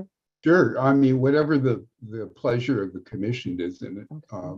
You know, I'm fine. I don't want to have this hang up the contract, and I think that, you know, this in my mind, this is something we could have taken earlier, even at the closed session we had last time. Had we had the contract at that time, we could have talked it all through at that time and come up with or the proposed contract, come up with a final without needing to go through this step. But these are things that I think in any kind of human endeavor, you know, you catch things that, you know, you might, you know, we didn't have the opportunity to catch the mistakes that were in there that I pointed out. So I don't want to hold the thing up, but I just wanted to make the points that were there. That's all. All right. Well, if we leave it this way, then especially since it's already in the contract, I think that I'm not sure if are there other commissioners who would like to see a written change, or I'm looking for hands. All right, then we're going to make the 2 changes, and we're going to leave this the way it is. And then perhaps we can also be running a list of things that we might want to change in a revision of the contract. So with that, we have a first and a second. I'm going to, I think, first ask the full commission to vote yay or nay on the 2 amendments, just so that we have all of them together. So the editorial changes, the 2 editorial changes that I walked through, I'd like to have a yes. I'd like your votes on that. And do we have any public comment on it, since we're taking an action? I don't see any public comment. All right. Commissioner Cahill. Yes. Commissioner Elkind. Yes. Commissioner Engarth. Yes. Commissioner Heavenridge. Yes. Commissioner Haeuser. Yes. Commissioner Lagos. Yes. Commissioner McKenzie. Yes. Commissioner Parker. Yes. Okay, and I'll definitely make it unanimous. And so that is the amendments. Now, we would like to approve the amended contract, and the editorial remarks, corrections will be made, and then Erica will sign a brand new contract. But this is our chance to welcome Erica on board. Okay, Commissioner Cahill. Yes. Commissioner Elkind. Enthusiastically, yes. Commissioner Engbarth, Also enthusiastically, yes. Commissioner Heavenridge, Yes. Commissioner Haeuser, Yes. Commissioner Lagos, Yes. Commissioner McKenzie, Yes. Commissioner Parker, Yes. and I make it absolutely unanimous. And Erica, would you like to say a few words? I know that, would you like to have, can we have a director comment? I just have to say that I'm just so grateful for all of you, and I'm so happy to be here. And you know that my plan is to retire from this library system. So you're stuck with me for the next 10 years or more. So, but I know we have great things planned and great things in store for us. And I know that this library system has badly needed some consistent leadership, and I hope to provide that. So thank you. We're delighted. Thank you so much. Thank you. Thank you. All right, let's talk about the Brown Act. Let's talk about the Brown Act. And let's see. It's not moving, and I let me find it on my own computer here.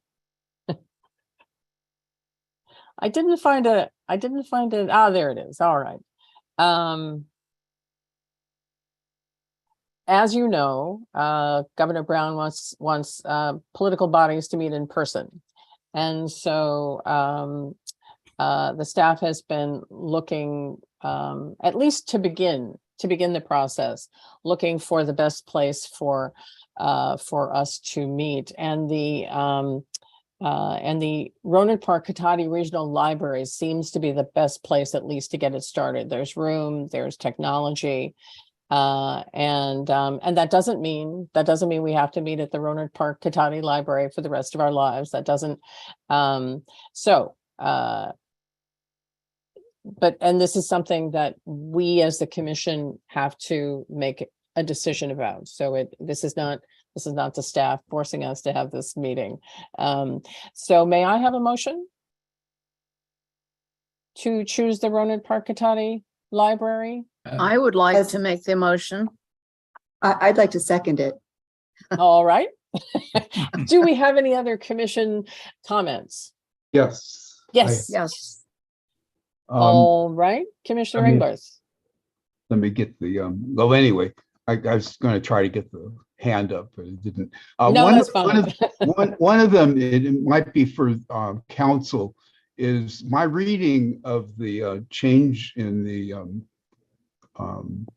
act as we have it here, and as it is that if, for example, the commissioner in Cloverdale and the commission approved it, wanted to have by teleconference library meetings at Cloverdale, that this allows that to be done as long as the location that's there is properly posted and all the requirements of the Brown Act are complied with. Is that correct? Well, that is not what we're discussing right now. What we are doing right now is to say where we're meeting in March. Oh, okay. If we're just talking about that. So that's all we're talking about.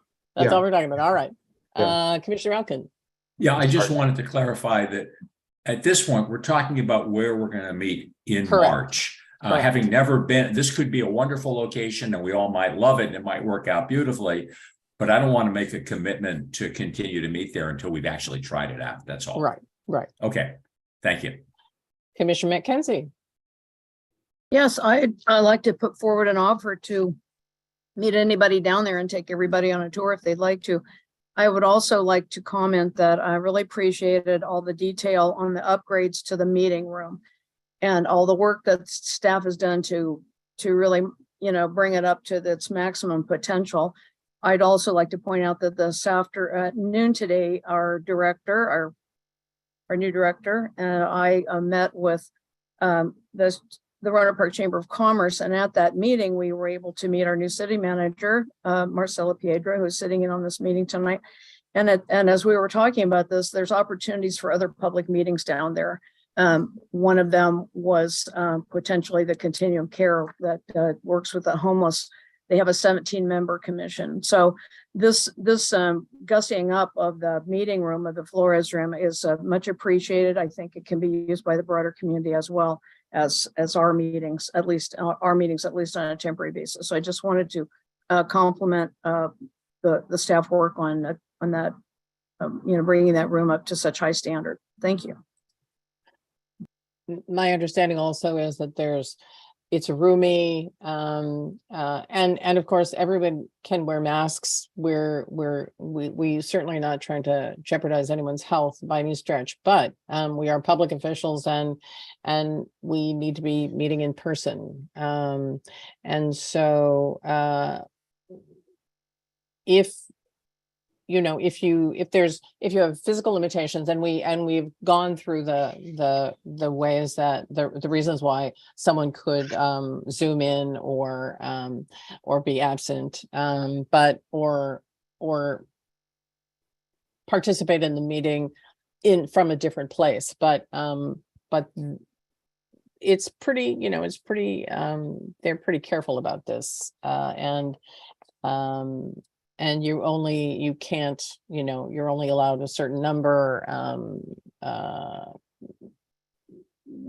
for most of the reading. But if anybody has any additional questions about that, do we want, and I don't want to put you in an awkward position, Olivia, but does anyone have any questions of our legal counsel about concerns that they have in terms of meeting in person, or at least meeting in person for the March event? And I know that some of us have gone through some medical procedures, and so we may be calling in because we're recovering from something, and that makes perfect sense. Commissioner Engbarth, you were about to say something? Yeah, I thought that we were just voting on the location. I made this error before. Location in March. Yeah, location in March, which also then involves how many of us are going to be there. Yeah. So, but you're right. Why don't I take the vote? Commissioner McKenzie, did you want to say something that was about the location again? I believe you were. I have questions about the Brown Act part, but if we're just voting for March, okay, I'm good. All right. Then we'll vote for March. Is there any public comments about that? Wonderful. Then Commissioner Cahill? Yes. Commissioner Elkind? Yes. Commissioner Engbarth? Yes. Commissioner Heavenridge? Yes. Commissioner Haeuser? Yes. Commissioner Lagos? Yes. Commissioner McKenzie? Yes. And Commissioner Parker? Yes. And I'll make it unanimous. I'm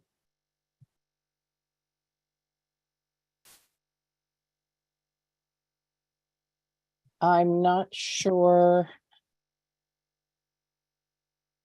In terms of meeting procedures,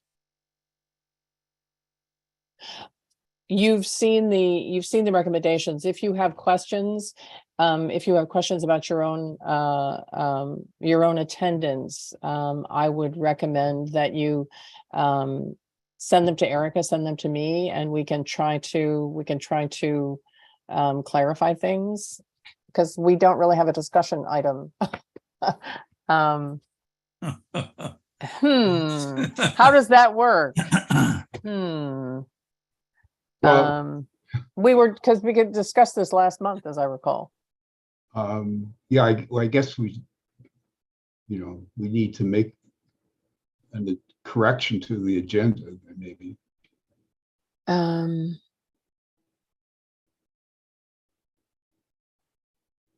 Well, all right. We can certainly talk about it in March. I think the way you brought it up correctly. I mean, one of them is just the location. That's an issue that we've addressed, and then the other part is questions on the Brown Act, which there might be more or less questions of the Brown Act, but I think that council could have a chance to prepare for a presentation discussion of it that way, and we could all think of our questions and have them ready for the next time. I would recommend that, and that's a great idea. I would recommend that we get the questions in sooner rather than later. Even though it's not a discussion, since we're talking about the Brown Act, certainly Commissioner Cahill has asked a couple of questions, and I'm realizing that we actually by motion, I suppose we could.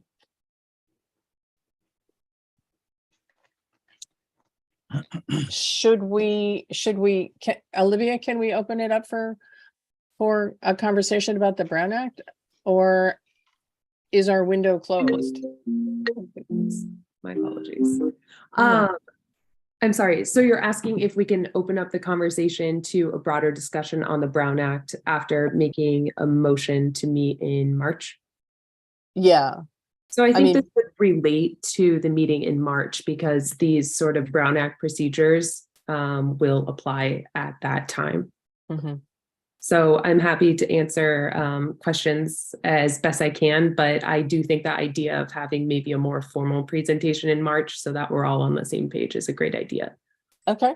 Just briefly, hello, it's nice to meet you all. My name is Olivia. I work with I'm Jeff. so sorry. How rude of me not to make the introduction. I think I met a few of Jeff's colleague. I think I met a few of you when we were interviewing to become counsel, and I've worked with a handful of staff that are on this call, and I look forward to working together in the future.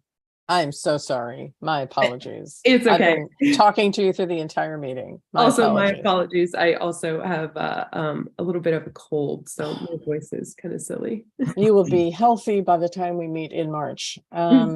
All right, Commissioner Cahill. Yeah, I think the idea of submitting individual questions through you and Erica is a good one. A lot of the questions are going to be very fact intensive and involve health issues, which really should not be aired in public. Also, I did request that we be given a link to the actual text of the new statute rather than just an outline. You are right, and I apologize. So I think it's a good idea to really deal with this at the next meeting. Super. Thank you. Commissioner McKenzie. Yes, just to get my question out there, which is not health related. In the past, we have had the ability pre-COVID to attend meetings virtually. Didn't seem to have anything to do with where we are in the world. And I believe this outline kind of implied that it's only if we were out of town on commission business, on official business, rather than say on vacation or wherever else we were. So with not necessarily asking a question now, but if that could be addressed either now or at a fuller presentation, I appreciate that. Why do we do that in March? Yeah. Anybody else? Oh, I was just saying I'll note that. Thank you. Mm-hmm. Anybody else? Okay. Then we're now down at item 12, agenda item for future commission meeting. Yeah. Chair Doyle, before moving on, for item 11.2, the action, the action itself, and Bridget, if you can just scroll to that agenda item report, that'd be great. I'm sorry, did I miss something? Yeah, I think so, but perhaps you can correct me if I'm wrong. But our action says that we are approving the Roanoke Park Cotati Regional Library as the new location for commission meetings. What I heard is that you're going to vote to approve it for the March meeting only. Well, I think so. Is that an amended motion or I'm not sure if I caught that correctly. I think that we can accept that the Roanoke Park Cotati Regional Library will probably be our location for meeting in the future. But if something comes up that is completely unexpected, then we can certainly make another motion to meet someplace else. Okay, So, then that would happen. It is, in that's the right. So it is going to be the location for commission meetings until we tell you that it's not going to be. Okay. Got it. All And right, thank you. that's what the vote. That's what the vote is. What the vote was for. Okay. Just wanted to make sure. Right. Though, we have the mental reservation that if it isn't the proper space, then we will meet elsewhere. Commissioner Elkind, do you want to clarify? No, I want to apologize to you and the commission. I have to drop to go catch a plane. I hoped we had got through everything before you have to catch a plane. Well, So you have a did great very trip. well. Thank you Have a very great much. trip. Thanks, everybody. Bye-bye. Bye-bye. All right.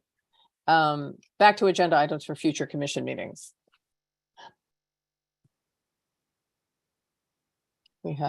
I think we're going to have a busy March. Commissioner Engbarth. Yes, one part of this is a comment. I was wondering whether on this item in the future, we can have a list of the items that are in hold or that are in a holding pattern, so that we can keep track of what we've asked for future items and where we are in the deliberations on it, if that could be included in the agenda item in the future. All right, we can try it and see how unwieldy it is or whether it works perfectly for us. And then I'm also thinking of, I'm wondering whether I'd like to talk about in the future two things. One of them would be the policy process and what we go through to approve and consider policies. And the other would be commission times, which might very well come up with next week, but in terms of the times of the day that we might want to be able to have the commission meet, I think some discussion of that might be worthwhile. We change the commission meeting time? Yes. Okay. I'd second agendizing both those items. Well, we are already in the middle of the discussion about policies. That's what we're going to be talking about in March. So I think that's already on our agenda. Anything else?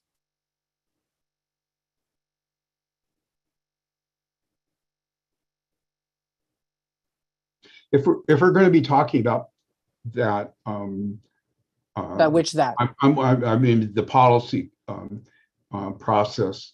I think to maybe have an idea of what I mean, if we're talking about, what my thought was to have a general discussion about our role in policy making and what that involved and what our responsibilities were.